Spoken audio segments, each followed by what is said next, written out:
어둠의 숨결에 오신 것을 환영합니다. 여기서 우리는 귀신과 신비한 이야기들이 생생하게 살아납니다. 이곳은 어둠 속에 숨어있는 염원들, 과거의 속삭임, 그리고 해결되지 않은 비밀들이 얽혀있는 곳입니다. 공포로 가득 찬 이 여정에 발을 디딜 준비가 되셨나요? 우리의 이야기들은 당신의 영혼을 시험하고 당신의 마음을 떨리게 할 것입니다. 바람이 나뭇잎 사이로 스치는 소리 들리시나요? 그것은 바로 평화롭지 못한 영혼들이 당신을 기다리고 있는 소리입니다. 모든 빛을 뒤로하고 어둠의 숨결에 어두운 세계로 발을 내딛어 보세요. 그곳에서 숨겨진 비밀들이 당신을 기다리고 있습니다. 준비되셨나요? 첫 번째 이야기가 지금 시작됩니다. 가보면 여행이나 출장 등의 목적으로 해외에 나갈 일이 생깁니다.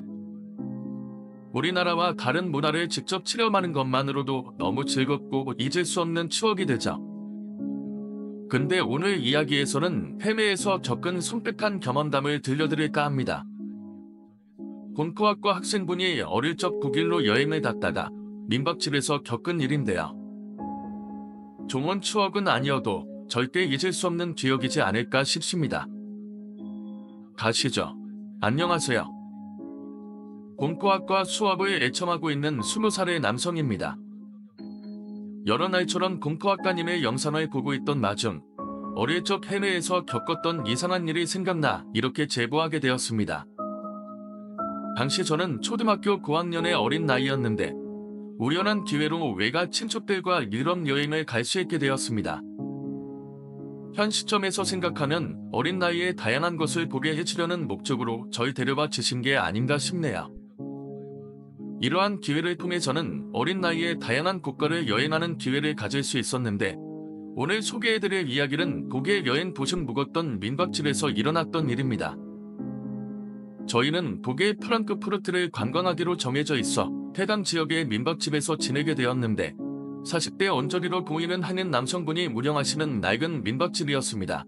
구조를 간단하게 설명드리자면 계단을 통해 지하로 내려오면 작은 로비가 있었고 오른쪽 문을 통해 여행객들이 거주하는 방으로 들어갈 수 있었습니다. 구체적으로 설명드리자면 문을 열고 들어오면 왼쪽이 화장실이고 좌우 벽면에 침대가 2개씩 있었으며 침대와 화장실이 있음에도 공간이 꽤 남는 큰 방이었습니다. 먹을 수 있는 방은 총 2개였는데 저희는 로비에서 가까운 첫 번째 방에서 묵게 되었습니다. 그런데 지금 생각해보면 특이했던 점은 2개의 방 사이에는 잠기지 않는 문과 얇은 벽으로 막혀 있어 반음이 되지 않을 뿐더러 나갈 때도 첫 번째 방을 지나가야 했죠. 더군다나 화장실이 첫 번째 방에만 있었기 때문에 어떤 불편함들이 있었는지는 여러분의 상상에 맡기겠습니다. 당시 열었던 저는 크게 신경 쓰이지는 않았지만 저 외의 사람들은 꽤나 불편함을 토로했던 기억이 납니다. 여기서 말하는 저 외의 사람들이란 함께 여행은 사촌 누나들과 외가 친척분은 물론이고 옆방의 여행객분들도 포함합니다. 당시 옆방에서는 젊은 한국인 여성 2분이 묵게 되었는데 아까 말했듯 화장실은 저희 방에만 있었기 때문에 화장실 사용 및 로비로 나갈 때의 소음 등으로 인해 작은 갈등이 생겼던 것으로 기억합니다. 저 또한 화장실에 이용할 때 노크를 하면 옆방의 여행객분들이 사용하고 있어서 자주 불편했던 기억이 나죠. 아무튼 민박집에 도착해서 짐을 푼 이후 저희는 민박집 사장님의 간단한 설명을 들은 후 여행 기간 동안 각국의 관광을 다녔는데 아침 일찍 일어나 해가 저물기 직전에 들어갔으니 밤을 제외하면 민박집에 사람들을 마주칠 일은 거의 없었습니다. 그리고 민박집에 묵은 지 약 3일이 되던 날, 그날도 빡센 관광을 마치고 숙소에 도착했습니다. 아무리 지론 넘치는 초등학생이라고 할지라도 바쁜 여행 스케줄을 소화하고 난 후에는 피로가 몰려왔습니다. 따라서 평소 숙소에서 게임을 하다가 일행보다 늦게 잠들곤 했던 저는 그날은 비슷한 시각에 잠들었던 것으로 기억합니다. 그러다가 새벽으로 치정되는 시간, 약간의 소음으로 인해서 잠에서 깨게 되었는데 뒤멍사멍한 상태에서 듣게 된 소리는 깍, 내 집 꼭 하고 짧은 비명과 감탄사가 포함된 걸걸한 목소리를 지닌 여성의 말소리와 무언가를 반복적으로 건드릴 때 나는 걸그럭 소리였습니다. 소리가 나는 것으로 시선을 돌리자 화장실이 있었고 화장실에 노란 불이 켜져 있는 것이 문틈 사이로 보였습니다. 당시 저는 안경을 쓰지 않으면 근처의 사물도 구별할 수 없을 정도의 나쁜 시력을 가지고 있었기에 화장실에 불이 켜졌다는 사실 외에는 아무것도 할 수 없었죠. 따라서 저는 여자의 말소리와 켜진 불을 미루어 보아 옆방 사람이 새벽에 화장실을 이용한 것이라고 판단했습니다. 왜냐하면 외갓 친척분이나 사촌 누나들의 목소리라고 생각할 이유가 눈꽃만큼도 없을 정도로 지리한 목소리였기 때문이자 초등학생 나름의 출입법을 통해서 옆방 사람이라는 결론이 나온 것입니다. 결론을 내린 저는 무문 자세를 유지한 채로 시선만 화장실을 지시하고 있었습니다. 제 딴에는 친척분에게 방해가 될까봐 누워있기로 했고 소리가 더 커지지 않기를 바라며 조용히 있었습니다.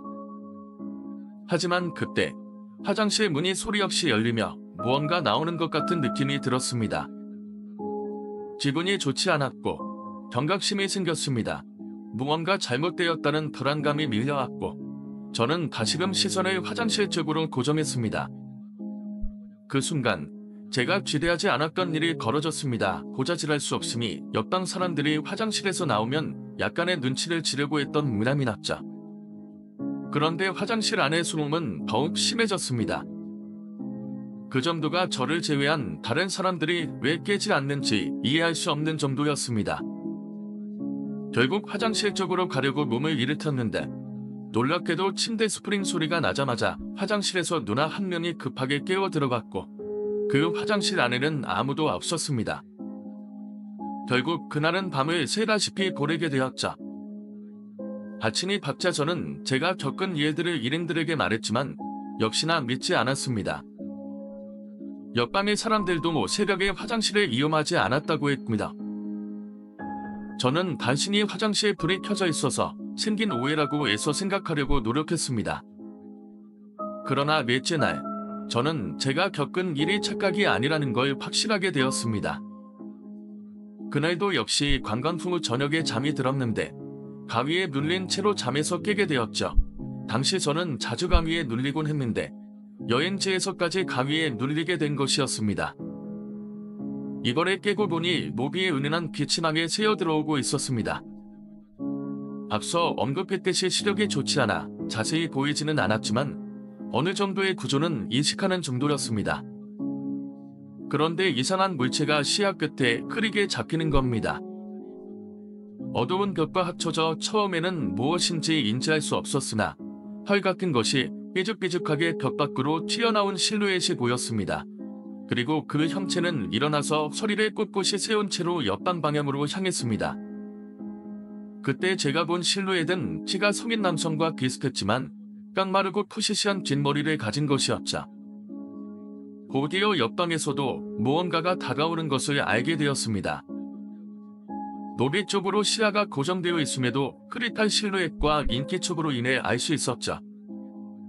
이것들은 천천히 방을 가로지르며 기괴한 소리를 내기 시작했는데 그 소리는 어제 화장실 안에서 들었던 소리와 똑같았습니다.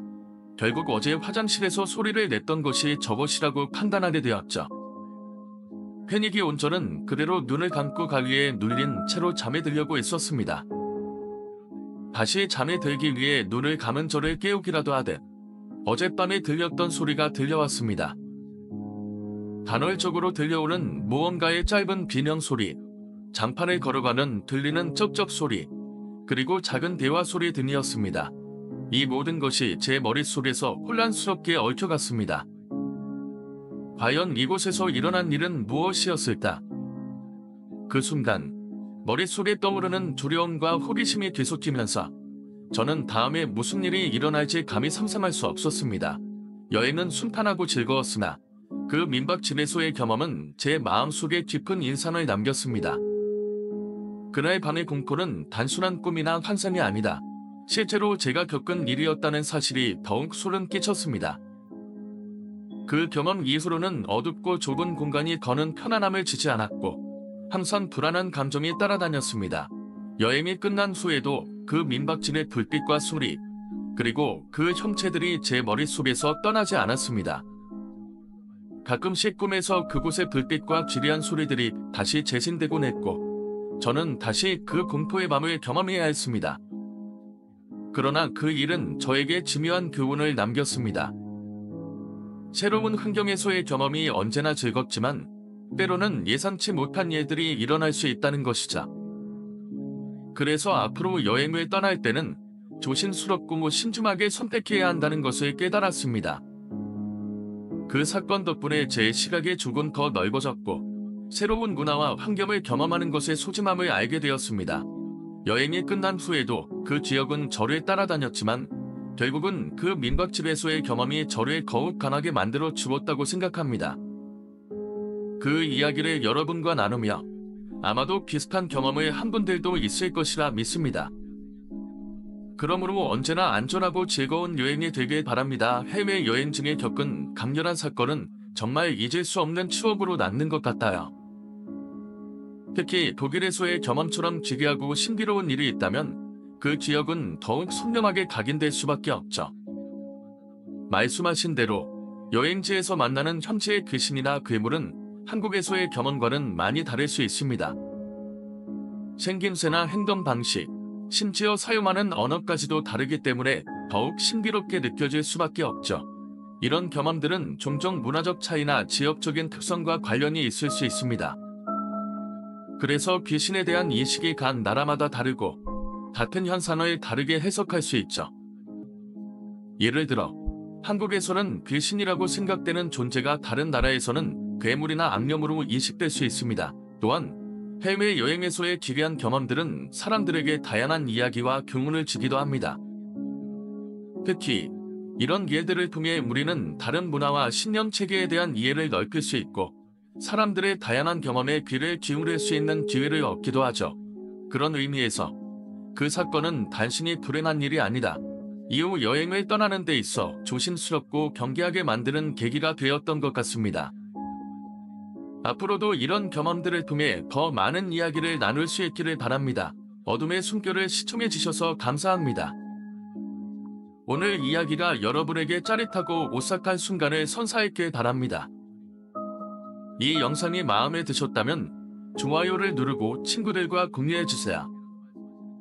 함께 더 많은 무서운 비밀을 탐험해 봅시다. 여러분의 의견과 감상을 댓글로 남겨주시면 정말 감사하겠습니다. 여러분의 소중한 피드백이 저희가 더 많은 무서운 이야기를 전할 수 있는 힘이 됩니다. 다음 영상에서 다시 만나요. 그곳에서도 깊은 비밀들이 여러분을 기다리고 있습니다.